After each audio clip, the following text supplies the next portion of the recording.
Au nom du Père et du Fils et du Saint-Esprit. Amen. Le Seigneur soit avec vous.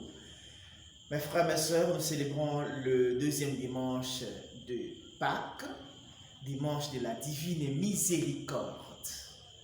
Les textes qui nous sont proposés en méditation nous invitent à avoir d'abord la foi. La foi d'abord.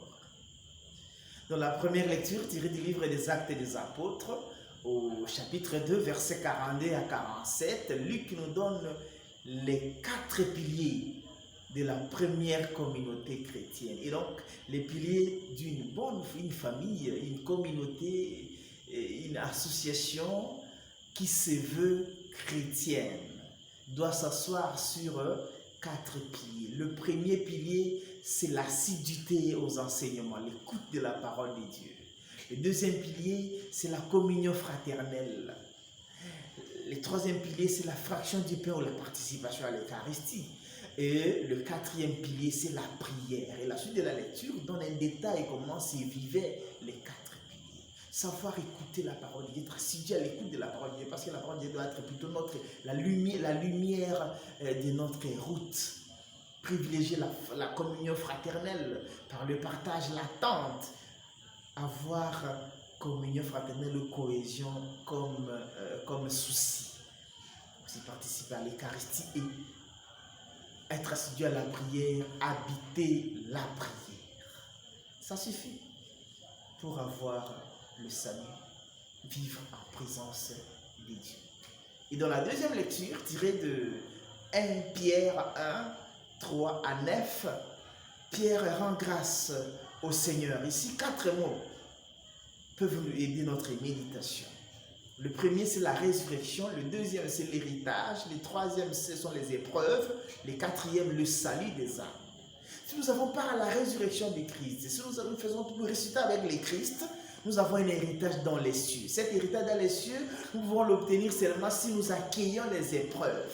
Accueillir les épreuves, pourquoi? Parce que les épreuves sont la purification de l'âme. Et la purification de l'âme, qu'on dit donc au salut des âmes, qui est l'objectif et le but final de tout ce que nous pouvons faire dans l'église ou bien dans notre foi. C'est là, il dit même dans les canons. Le canon 17, c'est le dernier canon des codes des 3 canoniques. Tout pour la gloire de Dieu et le salut des âmes. Le Seigneur fasse que cela soit notre bataille, le salut des âmes. Et dans la lecture de l'évangile tirée de Jean 20, 19 à 31, c'est l'apparition de Jésus à ses apôtres. Chose étonnante, Jésus ne pose pas la question sur ce qui s'est passé. Jésus n'est pas rancunier, il a oublié, il a laissé ça.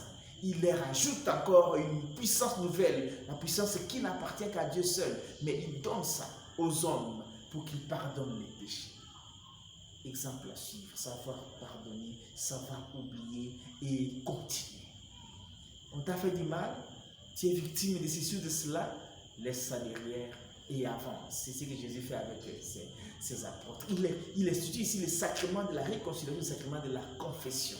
Un sacrement qui souffre quand même dans l'église, souffre de l'orgueil des hommes. Ils ne veulent pas se confesser. Ils disent non, je ne peux pas aller me confesser auprès d'un homme. Mais Dieu a donné ses pouvoirs aux hommes.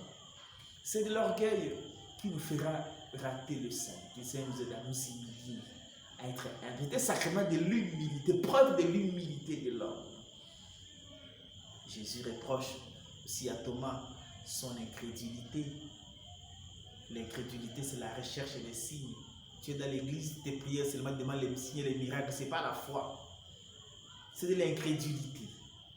Mais Thomas évolue quand même dans son doute a cédé au credo. Il croit, mon Seigneur et mon Dieu. Que le Seigneur nous aide à ne pas être opiniâtre. Il ne faut pas vouloir toujours avoir raison. Non, devant les évidences, cède, accepte et évolue. Mais il faut souligner que Thomas est quand même aussi le type de gens qui ne veulent pas rester à la maison. Ils sont toujours partis. Ils ne disent même pas où est-ce qu'ils partent. Et mais quand quelque chose se passe après eux, ils viennent poser problème. Ils refusent de croire et ça devient tout un problème. Thomas est votre modèle. Vous qui ne voulez pas rester à la maison, toujours parti, sans même signaler. Il n'avait pas dit aux autres que je partais parce qu'il dirait au Seigneur, le Seigneur, Thomas a demandé, Thomas est parti. Savoir rester à la maison pour que les choses, les événements qui viendront, vous soyez aussi témoins et bénéficiaires. Vous n'êtes pas douté par la suite.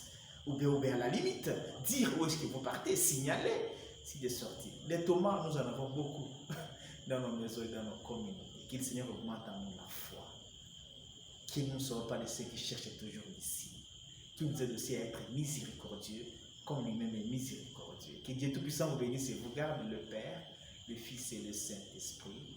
Amen. Bon dimanche à toutes et à tous.